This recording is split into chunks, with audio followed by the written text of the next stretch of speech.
ang nabigyan Ano namin ko, ng naiya Diyos. mo na Taas ang siya. kamay. Ganyan lang siya. Lahat tayo, di ba? Pinago na Ganyan ng lang Diyos. Hawakan mo lang. Parang walang sagot. Amen, di ba? Tayo ay pinago na ng Diyos. Marami na sa atin ang pinagaling ng Diyos.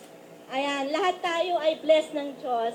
Kaya tayo nandito dahil sa biyaya ng ating Panginoong Diyos. Marami ang bulag, kasi halos karamihan, napakadami ng tao, pero kokonti lang ang naririto sa gawain ng Diyos. Pero lahat tayo ay mapalad. Di ba? Kasi bakit? Tayo ay napuspos ng banal na Espiritu Santo. At doon tayo nakalaya. Di ba sabi nga ng ating buting head, Ano ba? Lord, ibig sabihin, nakagapos pa siya sa material na bagay o sa sanlibutan. Kailangan natin ng biyaya na mula sa Diyos. At yun ang banal na Espiritu Santo. Kung paano mga apostoles ng ating Panginoong Diyos ay takot na takot, pero nung dumating ating Panginoong Isus, ano po nangyari? Ano nangyari po, di ba? Nagkaroon sila ng lakas ng kalooban, ng tapang, na humayo, upang ipangaral ang mabuting balita ng ating Panginoong Diyos na buhay. Amen! Palapakan natin si Lord. Amen. Hallelujah. Glory. to Tayong God. lahat ay humahayo na po. Taas po ang kamay ng may COB na lahat.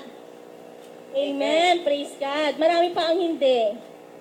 Kailangan tayo ng Diyos kasi sabi nga niya, wala siyang kamay, wala siyang paa, pero malakas ang kanyang Espiritu Santo. Kailangan tayo magpagamit kay Lord. Pagamat mahirap, pero pag tayo nagsakripisyo, maraming biyaya ang pagkakalob sa atin ng Diyos. Diba? Una, ano po? Kapayapaan na mula sa Diyos. Diba? Sabi nga, ano ba yung mga bunga ng Espiritu Santo? Pag-ibig, kagalakan. Kaya nga pagka nakilala na natin si Lord, dahil mo pa nanalo sa loto. Bakit? Kasi punong-puno ka ng galak sa puso mo. Dahil mo pa, bakit? Kahit wala kang pera, masaya ka. Punong-puno ka ng pag-asa na hindi matutumbasan ng anumang yaman sa mundo. Kaya nga napakasarap maglingkod kay Lord kasi nasa seguridad ka na ng buhay. Secure na secure ka ng ating Panginoong Diyos. Amen! Palapakan natin si Amen. Lord. Hallelujah. Glory to God. Di ba marami na pinalaya sa atin ng Diyos? Amen. Una, sa kasakitan. Nung tayo ay totally na naglingkod kay Lord, ibinigay ang araw ng linggo sa Diyos, ano nangyari? Lahat tayo gumaling. Nagkaroon ng kagalingan, kalakasan. Kaya huwag tayong matakot na ibigay sa Diyos ang para sa Kanya. Yung araw ng linggo. Ang dami umahayo pero yung Sunday, hindi pa binibigay.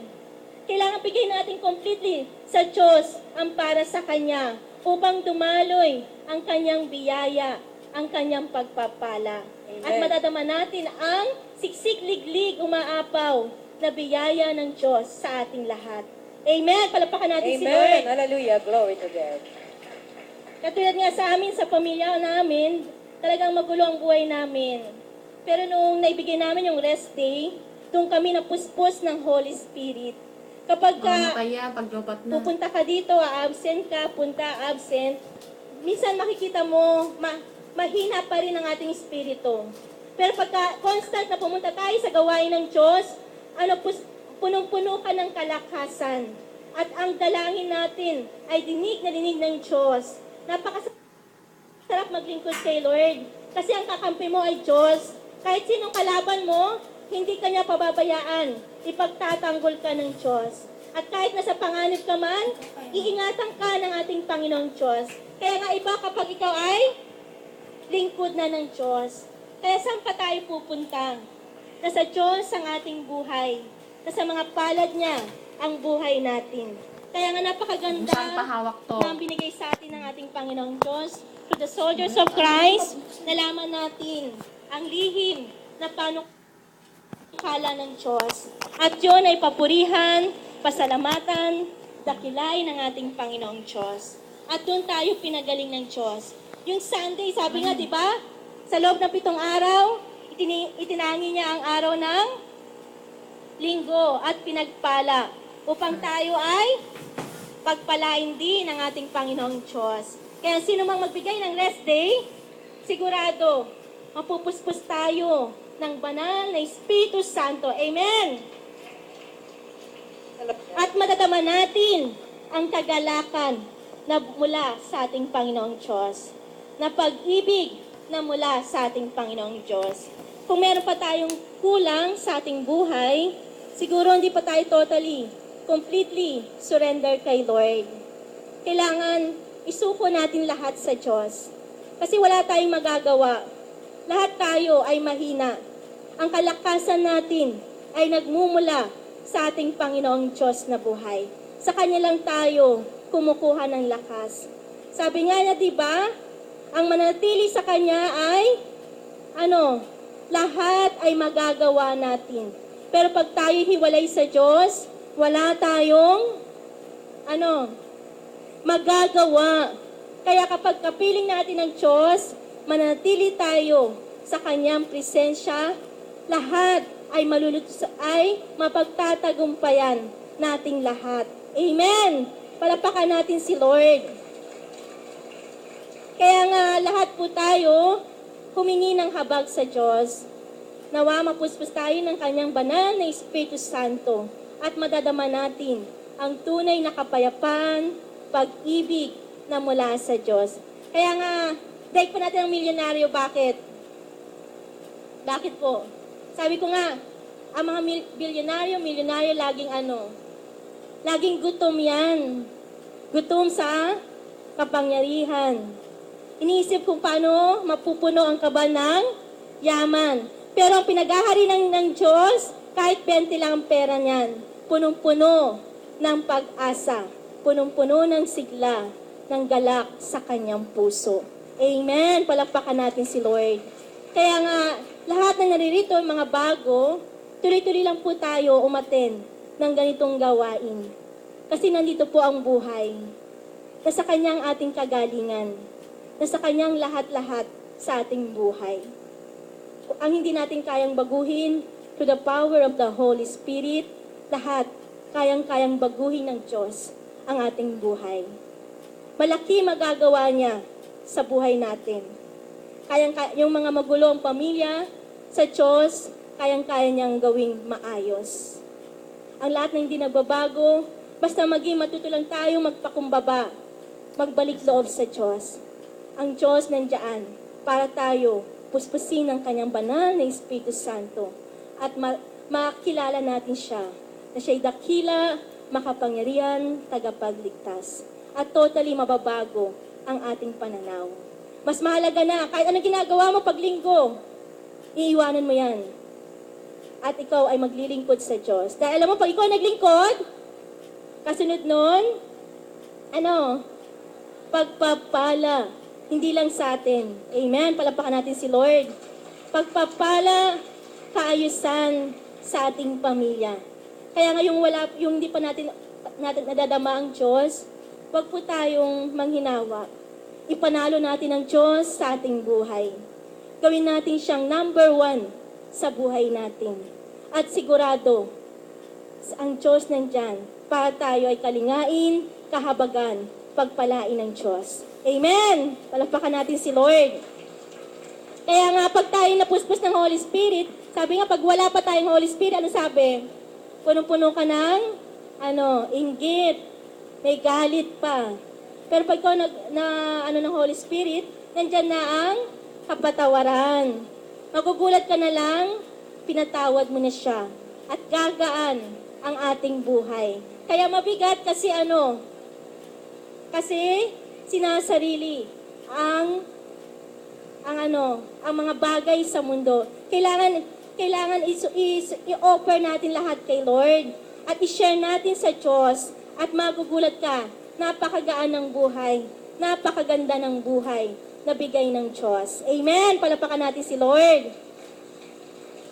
Kaya ngayon po, sabi nga magkakaroon tayo ng karunungan na hindi alam ng karamihan. Karunungan na mula sa Diyos. Katulad ngayon, di ba? Dapat, kung hindi pa tayo napuspos ng Holy Spirit, sigurado, simba lang, simba bahay, tapos na. Kung sabi nga ni Brother Ting, kung ikaw ay, mabait, mabait. Kung chismosa, chismosa. Pero the power of the Holy Spirit, nagkaroon na tayo ng control sa sarili. At nalaman natin ang pinakamahalaga sa ating buhay. At yun ay paglingkuran, unahin ng Diyos sa ating buhay. At doon mabubuo sa ating puso ang pag-ibig at pananampalataya. At yun ang makapagliligtas sa atin. Hindi tayo maliligtas dahil anumang yaman sa mundong to. Ang makapagliligtas sa atin ang ating pag-ibig at ang relasyon natin sa Diyos o ang ugnayan natin sa Kanya. Palakasin natin ito sa pamamagitan ng pagsunod natin sa Kanya. Yung pagbibigay ng rest day. Kaya mga bago, tuloy-tuloy lang po. Hindi pwedeng 3 Sundays lang. Kailangan habang may buhay, bigay natin ang ating oras, ang ating panahon. Isang araw lang na mahinihingi niya. Yung araw ng linggo. Upang tayo ay mapuspos ng Kanyang banal na Espiritu Santo at madadama natin ang biyaya ng Diyos. At ang buhay ay napakaganda. Napakaganda. Dahil ang kaloob ng Diyos sa mga lingkod niya. Amen. Palapakan natin si Lord. Kaya yun po, maraming salamat kay Lord dahil tinawag niya kami dito sa gawain na to ng Soldiers of Christ at talagang binago niya ang buhay namin. Ako 3 years akong full-time kay Lord pero hindi ko alam may plano pala ang Diyos. Napakabuti ng Diyos kasi talagang inayos niya ang buhay namin. Kaya yun nga si Brother Ting siya nag-akay din sa amin. Talagang ang laki ng yaman na nakuha namin dito sa Soldiers of Christ. Kaya maraming salamat kay Lord dahil tinawag niya kami sa gawain ito. Dito kami binago, dito kami inayos, mga biyaya nakuha. Pero maraming pagsubok. Minsan walang pamasahe, pero inuna ang Diyos. At doon, pagpapala ay dumating. Kaya maraming salamat kay Lord sa biyaya, sa pagsubok, kung saan kami niya pinalalakas. Kailangan lang unahin natin siya. Gawin natin siyang number 1 sa ating buhay. Kasi kung hindi, tayo rin ang bigo. Tayo ang lang ating gagawin na hindi tagumpay. Pero pag ginawa mo siyang number 1, may direksyon ng ating buhay. Sigurado yan. Amen! Sumisigaw na amen? Direksyon ng kaluwalhatian ng Diyos, katagumpayan, at pagpapala, kaayusan sa ating buhay. Amen? Palapakan natin si Lord. Kaya maraming salamat at nawala tayo sa araw na ito ay mapuspos ng Holy Spirit upang matulad tayo sa mga apostoles ng ating Panginoong Diyos kung saan sila ay humayo at nagkaroon ng karunungan